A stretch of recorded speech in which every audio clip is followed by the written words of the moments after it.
What's going on, guys? Stefan here with you, S&E's Garage. We just got done wrapping up the transmission install on this 2010 JK. Literally, I just put the last bolt on the transfer case skid shield in. Now, while we were diagnosing our old transmission, we were doing some clutch tests. We actually had a brake line blow on us. This left front brake hose blew right, I think it was right in here, and it was spraying brake fluid everywhere. So we decided, actually it was up there, you can see the brake fluid everywhere.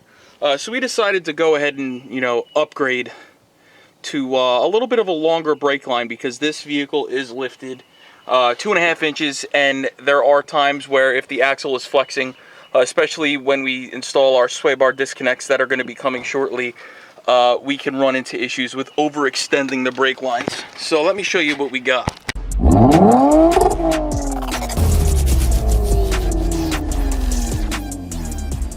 Instead of spending $100, $150, $200 on stainless steel, upgraded, Jesus God, these are great brake lines, we went with some basic Song brake lines here. These are, we'll measure them, I believe they're 4 or 5 inches longer, and they are stupid cheap. And I've used Song on other vehicles before, just, standard replacements, and I've never had an issue with them. So the part number for the driver's side is going to be 2207054. That's going to be the left side, and the right side is a 2207053. So I will go ahead and link these in the video description below. And brake lines are super easy to install. It is going to help you if you have a second person help you bleed the brakes, but it's not necessary. You can gravity bleed them, you can vacuum bleed them, but they're super easy. So we already went ahead and soaked some of this down. We're going to have to go ahead and remove that 10 millimeter here, and then we're going to have to remove this nut here from the brake line. Now these brake lines are coated, so this should come off. If it doesn't, use a little bit of heat, just heat up this nut and break it off, break it loose. We're going to be using line wrenches, so let's go ahead, let's go get our line wrench ready, and we'll check it out. So because I have this side of the hose clamped off, I'm actually going to start over here, and we're going to go ahead and crack that loose. I am probably going to lose some brake fluid here, so if you're worried about making a mess, I would definitely get some sort of container to catch it. I'm not really that worried about it. I'm working in stones, and I already made a huge mess doing the oil pan and the transmission under here, so a little brake fluid in the mix ain't gonna hurt nobody. But we're gonna go ahead and break this loose. This is a 15 millimeter. Get that out of the way. Then I just have to go ahead and cut some zip ties here and here to separate the ABS, wheel speed sensor from the line, and then we can go ahead and take this line off. Alright guys, so we have our new hose installed down here. You're going to put one copper washer basically between the nut and the block, and then the block and the caliper, and you're going to snug it down. You want to snug it down enough to crush those washers a little bit to create a tight seal. Now up here, what you're going to need is a brake hose wrench, basically. It looks like this. They call them line wrenches.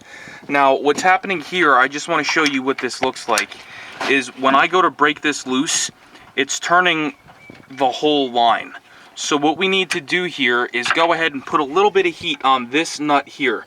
You don't want to heat the line, you just want to heat the nut. You want to give it just enough to expand a little bit.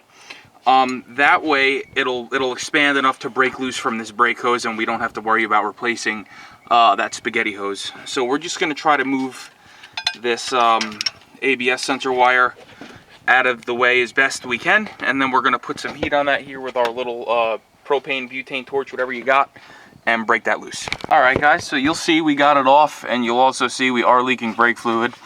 So we are going to try to hurry up here. We're going to remove this 10 millimeter bolt and remove this old brake line, and then we're going to install our new brake line with the 10 millimeter bolt and thread it in. Alright guys, so this is what you're going to want to see when you're done.